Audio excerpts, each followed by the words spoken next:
the night was quiet, eerily so. I sat on the edge of the couch, staring at the untouched cup of coffee on the table in front of me. My hands felt cold despite the summer air drifting through the open window. Melissa was still in the other room, her voice faintly carrying through the walls as she talked on the phone. I didn't have to strain to hear her words, but I didn't want to. Every syllable felt like a sharp edge pressing into me. The conversation had started innocently enough. Casual words, an easy tone. But it had ended with her looking me straight in the eye and saying something that shattered me to my core. "I think we should try it," she had said. Her voice had been calm and steady, as though she were discussing a new vacation destination. But this wasn't about vacations. This wasn't about hobbies. It was about her desire to introduce something into our marriage that I could barely comprehend, let alone entertain. She wanted us to experiment. The absurdity of it still rang in my ears. The casual way she had said it, as if it were a reasonable, even logical suggestion. Like it was something I should consider for the sake of our relationship. I could still see the flicker of something in her eyes when she said it. Excitement, maybe. Anticipation. And that's what terrified me the most. Because it meant she had already thought about it. It meant this wasn't just some fleeting idea. It was a desire. A decision. And worse? It meant there was something missing in our marriage. I didn't know how long I sat there, my mind replaying the moment like a cruel joke.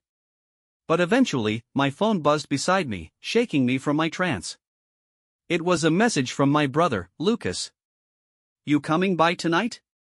I stared at the screen for a moment before typing out a response. "Yeah. I'll be there soon."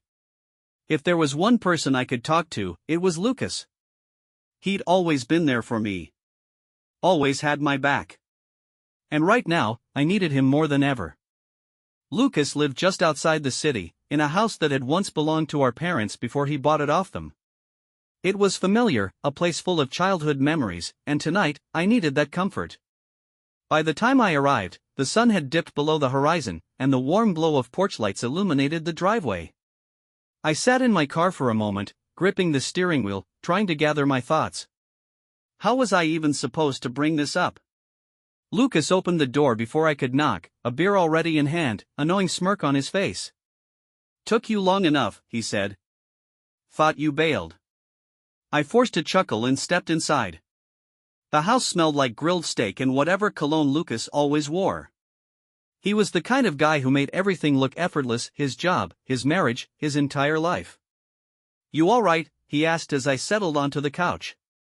I exhaled heavily, running a hand through my hair. "Not really." Lucas sat down across from me, waiting. He wasn't the pushy type. He'd let me talk when I was ready. After a moment, I finally said it. "Melissa wants us to experiment." Lucas raised an eyebrow. "Experiment?"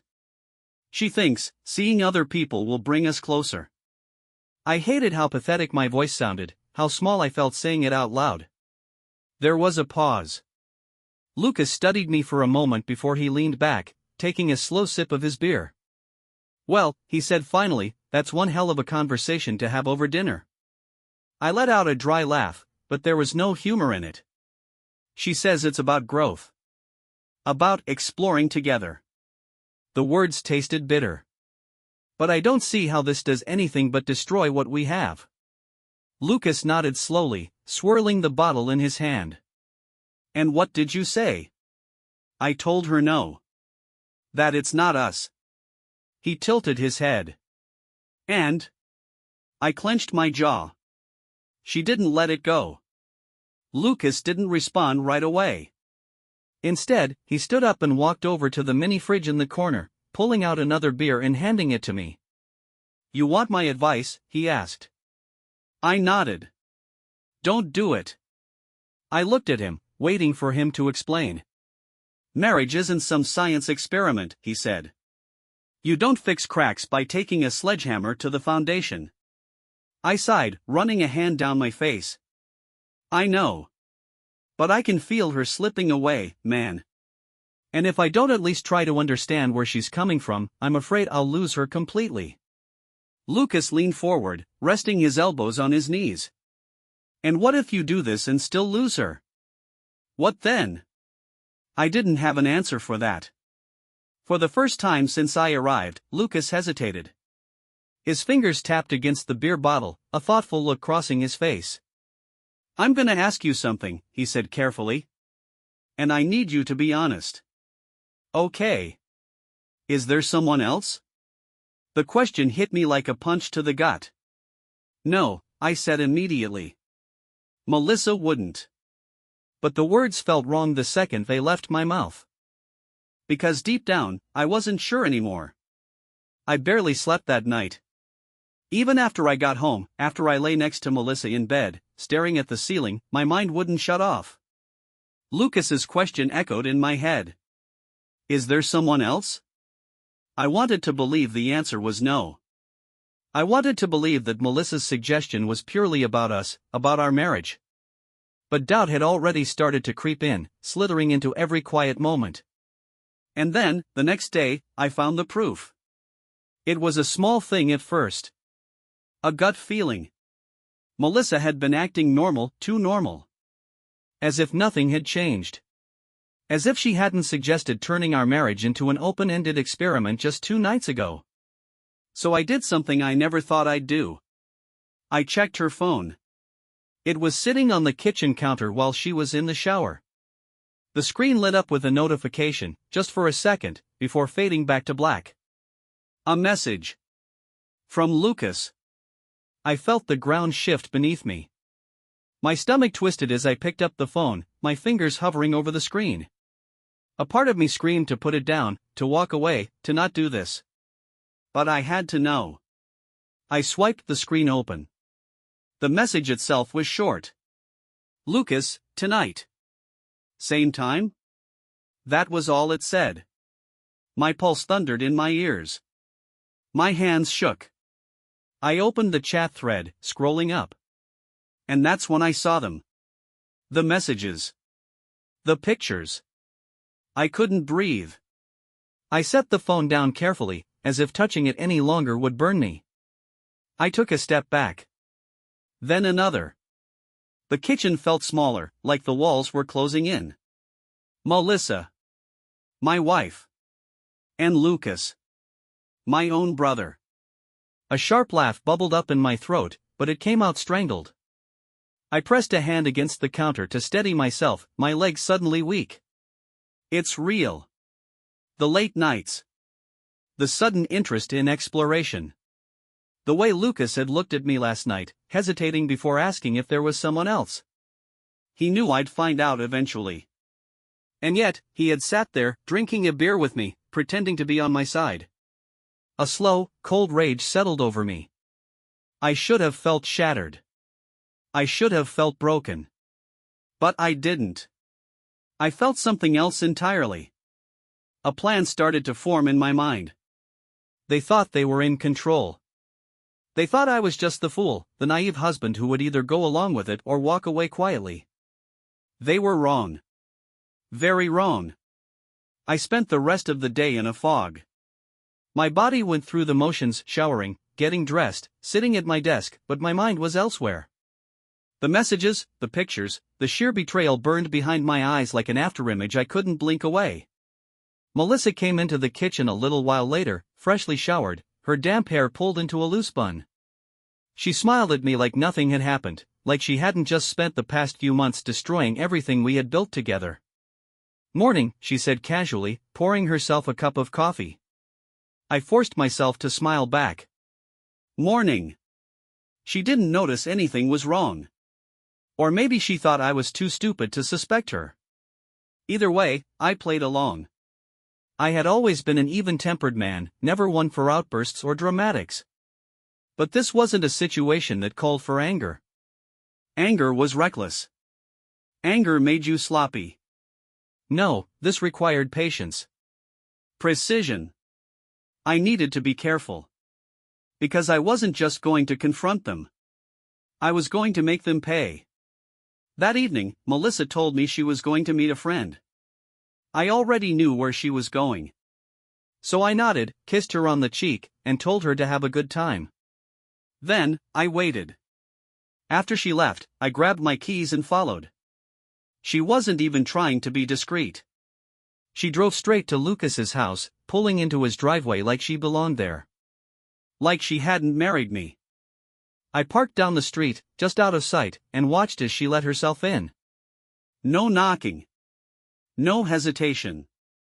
I clenched my jaw, gripping the steering wheel so hard my knuckles turned white. There was a time when I would have stormed in, demanded answers, screamed, cursed, maybe even thrown a punch.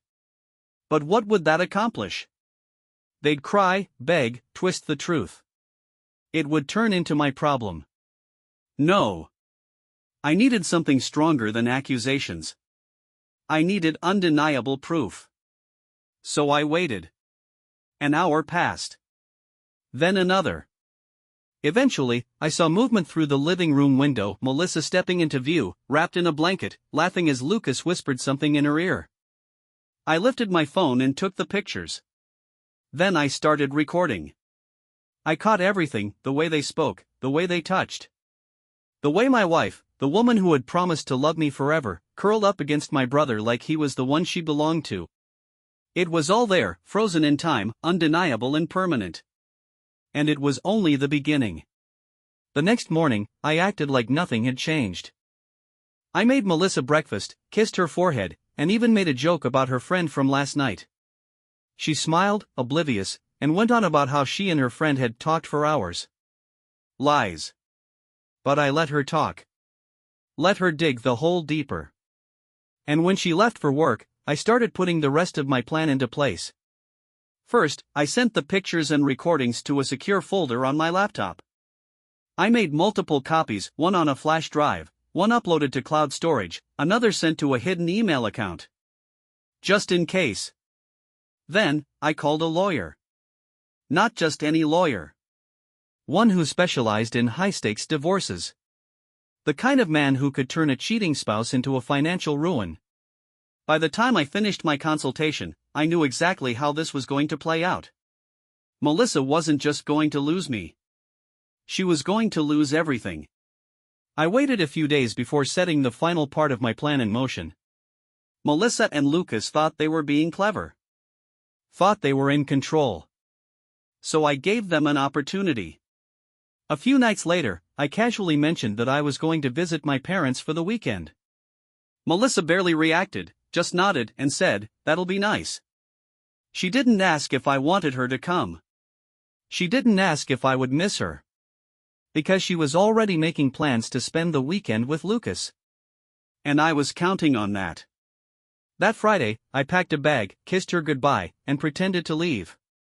Instead, I doubled back, parked down the street, and waited. Not even 30 minutes later, she left the house, dressed up like she was going on a date. And I followed. Straight to Lucas's house. Just as expected. This time, I didn't just take pictures. I walked up to the front door and rang the bell. There was a long pause. Then, footsteps. And when Lucas opened the door, the look on his face was priceless. He went pale, his mouth opening and closing like a fish gasping for air. "Jake." I didn't let him finish. "Hey, brother," I said calmly. "Mind if I come in?" I wasn't there to fight. I was there to end them. Lucas hesitated. I could see the panic in his eyes, the wheels turning as he tried to figure out how to play this. He stepped half into the doorway, blocking my view inside. "Jake," he started again, voice tight, "this isn't." "Where's Melissa?" I asked, my tone eerily calm. He swallowed. "She's not." A sound from inside the house cut him off. Footsteps. Then, Melissa's voice. "Who is it, babe?" "Babe." I almost laughed. Lucas flinched. Melissa must have seen the look on my face because, in the next second, she appeared behind him, her expression shifting from confusion to pure, unfiltered terror. "Jake," she gasped, her hands instinctively pulling the blanket around her tighter, as if that would somehow hide what she had done. I let the silence hang. Let them feel it. Let them drown in it. Melissa stepped forward, reaching for me. I Don't, I cut her off. My voice was quiet, steady. It made her freeze. Lucas cleared his throat, trying to regain control. Look, man, I turned to him. Don't insult me by pretending you care how I feel, Lucas. Just don't. His mouth snapped shut. I stepped past him, into the house. He didn't try to stop me. Melissa hovered near the couch, wrapped in Lucas's blanket. Our blanket. The one I had helped him pick out when he moved in. The irony made my stomach churn. She tried again. Jake, please, just let me explain. I exhaled sharply, shaking my head. Explain what, exactly? That you've been sneaking around with my own brother? That everything you told me about exploring was just a cover for this? Melissa paled. It wasn't. Wasn't what? I snapped, my patience slipping. Wasn't serious? Wasn't planned? I let out a hollow laugh. You really expect me to believe that? She opened her mouth, but no words came out. Lucas ran a hand down his face, already looking defeated. Jake, we never meant to get caught? I finished for him. He flinched. I pulled my phone from my pocket, turned the screen toward them, and pressed play. Their voices filled the room, clear as day. Melissa, I can't keep pretending with Jake anymore. Lucas, just give it a little more time. We have to be careful. Melissa, I know. When I'm with you, I feel alive. With him, it's just routine. Melissa made a strangled noise in the back of her throat. Jake. I turned it off. Slipped the phone back into my pocket. I have more, I said evenly. Videos. Pictures. Texts. Lucas sat down heavily, rubbing his temples. Jesus. Melissa stepped closer. Jake, do you love him? I asked, cutting her off again. She hesitated. Just for a second. But it was enough. I nodded to myself. That's all I needed to know. And then I pulled a thick envelope from my jacket and tossed it onto the coffee table between them. Melissa stared at it.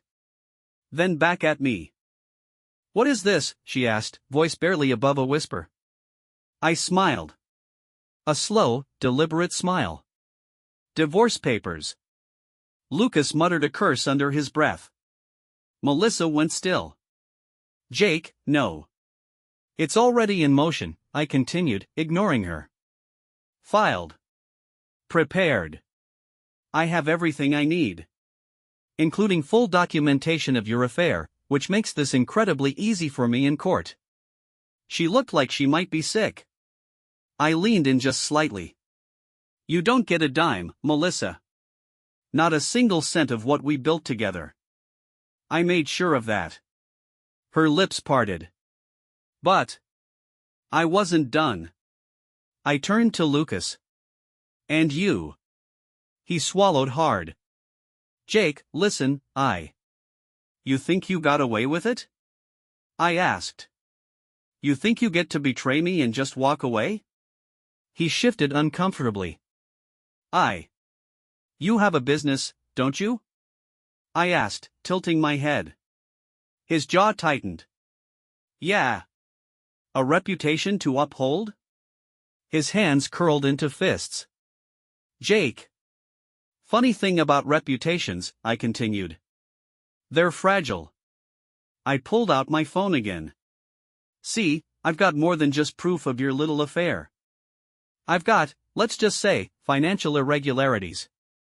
Some interesting details I don't think the IRS would appreciate. His face drained of color. You wouldn't. I smiled again. Wouldn't I? Melissa stepped in. Jake, stop, this is between us, don't drag him into. Between us? I echoed, laughing coldly. Melissa, you brought him into this the second you climbed into his bed. Silence. I took a slow breath, exhaling through my nose. Here's how this is going to go. You're going to sign those papers. You're going to walk away. And Lucas?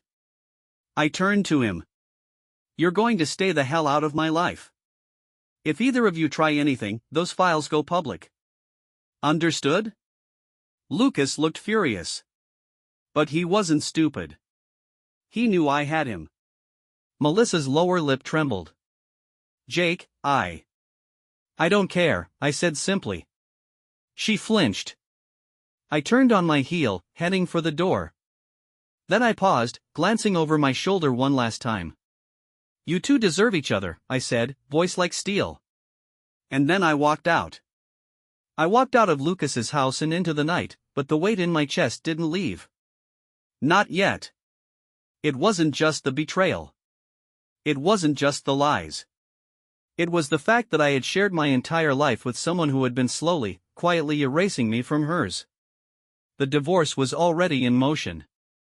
My lawyer had made sure Melissa wouldn't walk away with anything more than what she came into the marriage with, which wasn't much. Lucas, on the other hand, had more to lose.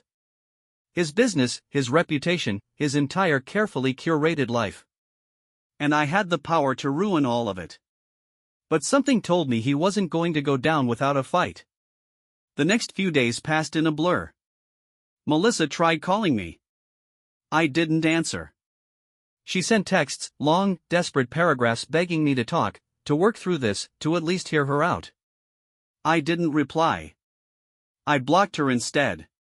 Lucas, for all his arrogance, wasn't as vocal. But I knew him well enough to know he wouldn't just take this quietly. He was calculating. He'd try to control the damage, to spin things in his favor. So, I stayed ahead of him. I sent copies of the affair evidence to my lawyer, securing my case. I made sure Melissa couldn't claim a single asset from our marriage. I even made arrangements to move out of our shared home, not because I had to, but because I wanted a fresh start, away from the ghosts of what we once were. Then, I went one step further. I reached out to a few mutual friends. Let them know, subtly, what had happened. I didn't need to give them the full story, just enough. Enough for the whispers to start. And they did. Melissa and Lucas weren't just betrayers. They were known betrayers now. Their reputations? Tarnished. Their excuses? Worthless. I had taken my pain and turned it into something they couldn't ignore. And then, just when I thought I was done, Lucas made his move. It happened 3 days later. I was packing the last of my things when my phone rang. It was an unknown number. I almost didn't answer. But something in me, some quiet, simmering instinct, told me to pick up. I did. Jake. Lucas. I clenched my jaw. You have 5 seconds to tell me what you want. A sigh on the other end. Look, I get it. You're pissed. Understatement. But you don't have to go nuclear on this, he continued. You've made your point. You humiliated us. You got your divorce. Just, let it go. I almost laughed. Let it go? I repeated. You think I'm the one who needs to back off? You're blowing this out of proportion, man. Melissa made a mistake, okay? We both did. But does that mean you have to burn everything down? A slow, creeping anger curled through me. You don't get to play the victim, Lucas. I'm not playing. You lied to me. You looked me in the eye, knowing what you were doing. And now you want me to just walk away like nothing happened? Lucas was silent. Then, he spoke. You don't want me as an enemy, Jake. I went still. Is that a threat? I asked quietly. A pause. I'm just saying, we both have things to lose. That's when I understood. He was trying to turn the tables. Trying to make me the bad guy. And maybe, once, that would have worked. But not now. Not anymore. I smiled, though he couldn't see it. You know what, Lucas? You're right. He hesitated. I am? Yeah, I said. I do have something to lose. But you? You've already lost everything. I hung up. And then I put the final part of my plan into motion. The next day, it all fell apart for him. Lucas's business, his precious company, was hit with an unexpected audit. His investors started pulling out, spooked by rumors of financial irregularities. And Melissa? She found herself blacklisted from the social circle she had once cared about so much. It wasn't just revenge. It was justice. And when I finally left my old house for good, stepping into my new life, I realized something. I wasn't just free from Melissa. I was free from all of it. From the lies. The manipulation. The false sense of security. They had thought they were in control. They had thought they could break me. But in the end? I had won. Melissa showed up at my new place 2 days later. I heard the knock and almost didn't answer. But curiosity got the better of me. When I opened the door, she looked different. She wasn't the confident, put-together woman I had once loved. She wasn't even the smug, lying wife who had tried to justify her betrayal. She looked lost. "Jake," she said, voice barely above a whisper. "Can we talk?" I leaned against the doorframe. "We already did. Please." Her eyes were red-rimmed, her hands shaking. I need you to hear me out. One last time." I could have slammed the door in her face. I could have told her to go straight to hell. But instead, I stepped aside. Not because I wanted to fix things. But because I wanted to watch her realize, in real time, that there was nothing left to save. She stepped inside hesitantly, looking around at the unfamiliar space. No pictures of us. No memories of our life together. Just a new beginning, one that didn't include her. "I lost my job," she said after a moment. "Word got around about everything." I didn't say anything. She swallowed. "And Lucas, he's barely speaking to me. His business is falling apart. He blames you." I smiled faintly.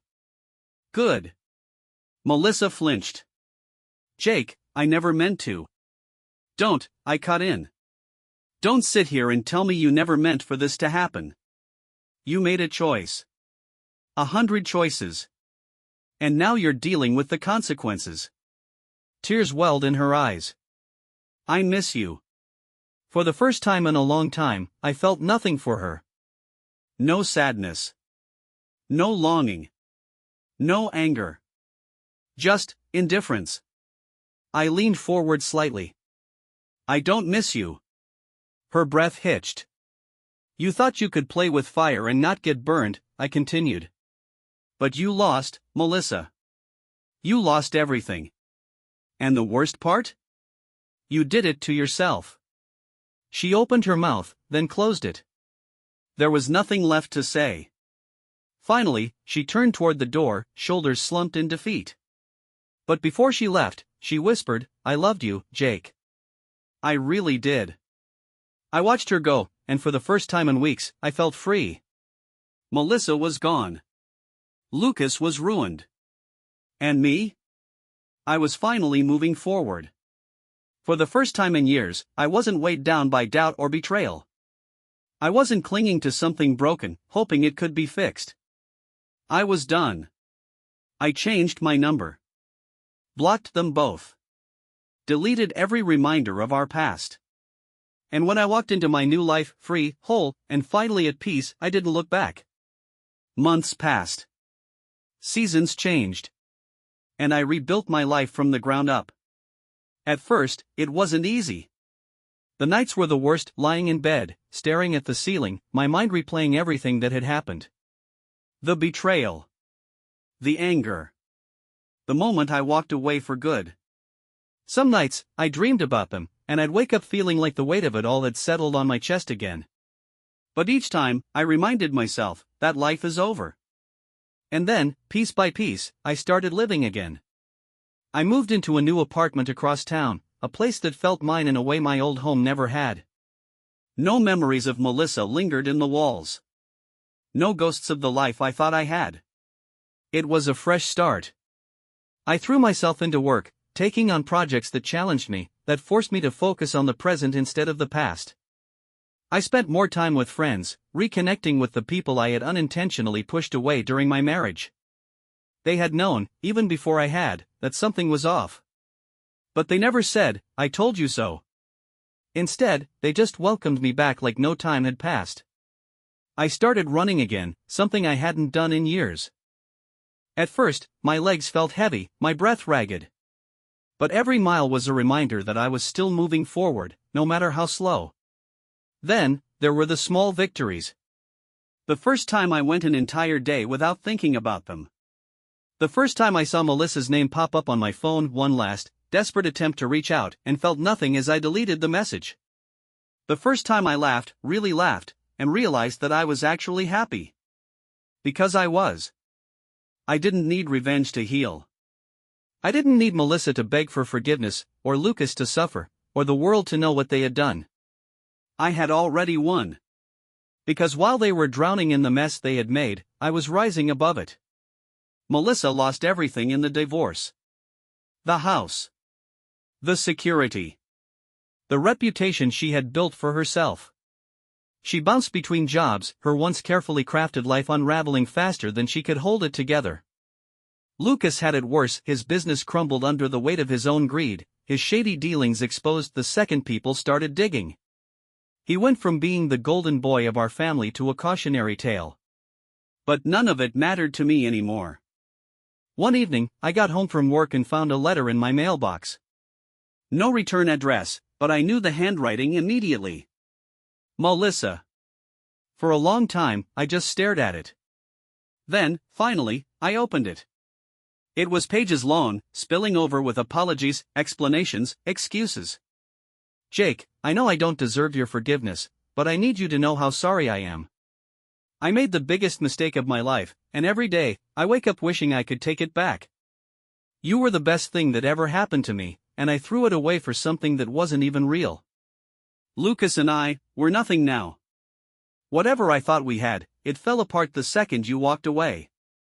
He's bitter. Angry.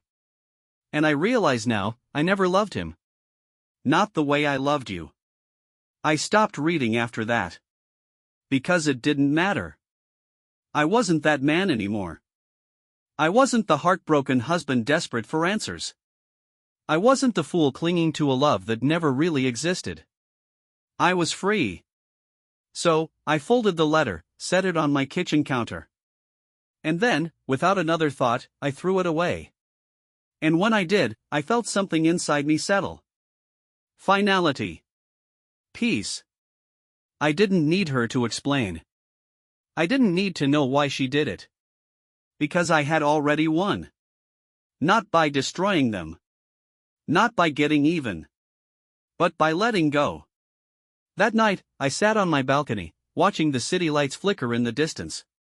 I took a slow sip of my drink, breathing in the cool air, feeling lighter than I had in years.